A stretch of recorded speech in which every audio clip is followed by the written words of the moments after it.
Assalamu alaikum, I'm Aisha and you're watching Samaa News. Here are today's headlines.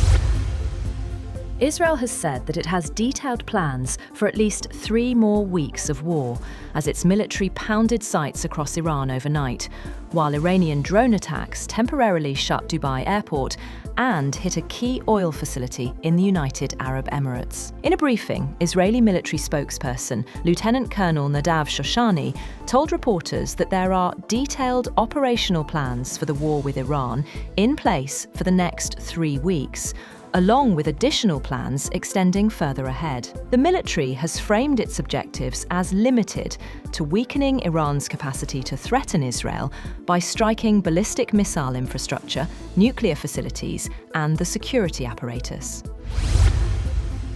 Meanwhile, British Prime Minister Keir Starmer has said that Britain would not be drawn into a wider war in Iran, but would work with allies, including those in Europe, to reopen the key Strait of Hormuz, although he acknowledged that it would not be easy. Starmer said reopening a waterway that is vital for oil and liquefied natural gas was key to stabilising energy markets. He also set out the first financial support as a result of the conflict, a £53 million package for the most vulnerable households that rely on heating oil, an energy source that has spiked after the launch of the conflict.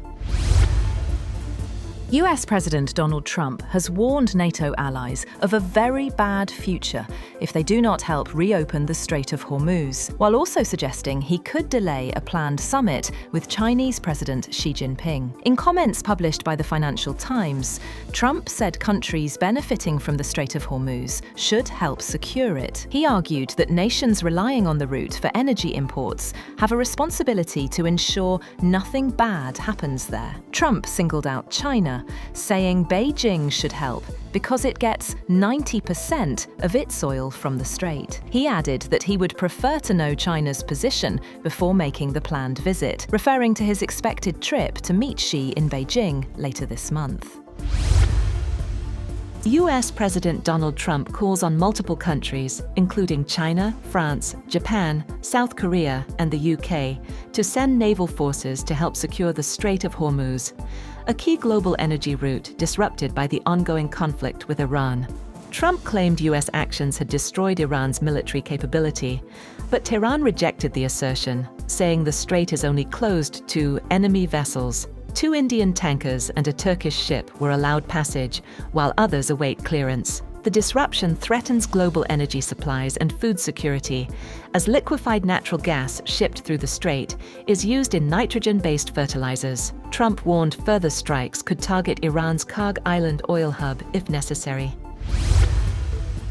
Britain has refused to send warships to help reopen the Strait of Hormuz, despite US President Donald Trump pressing allies to join a coalition to secure the waterway. British Prime Minister Keir Starmer is refusing to commit British warships to a mission in the Strait of Hormuz, even after Trump called for reinforcements to prevent a worsening global economic crisis. Britain is far from alone. France, Germany, and South Korea have all signalled reluctance to answer Trump's call, while Japan and Australia have also said they have no current plans to send naval ships to the strait.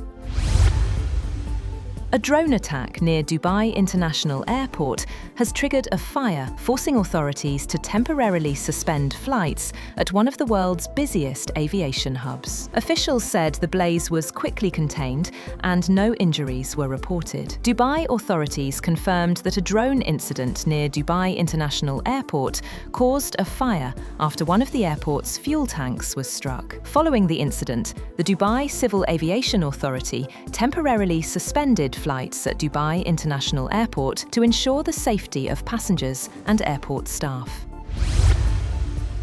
Iran has issued an urgent warning to residents in certain areas of Dubai and Qatar's capital Doha, urging them to evacuate immediately ahead of possible attacks in the coming hours, citing the presence of US military personnel in those locations. In a statement, the Iranian armed forces said certain areas in the 2 cities could be targeted in the coming hours. Tehran claimed that elements of what it called the US terrorist army were located in those areas. The warning was accompanied by maps reports identifying specific areas in Qatar's capital where residents were asked to evacuate. That's all for now. For more updates, visit www.samaa.tv. Thank you for watching Samaa News.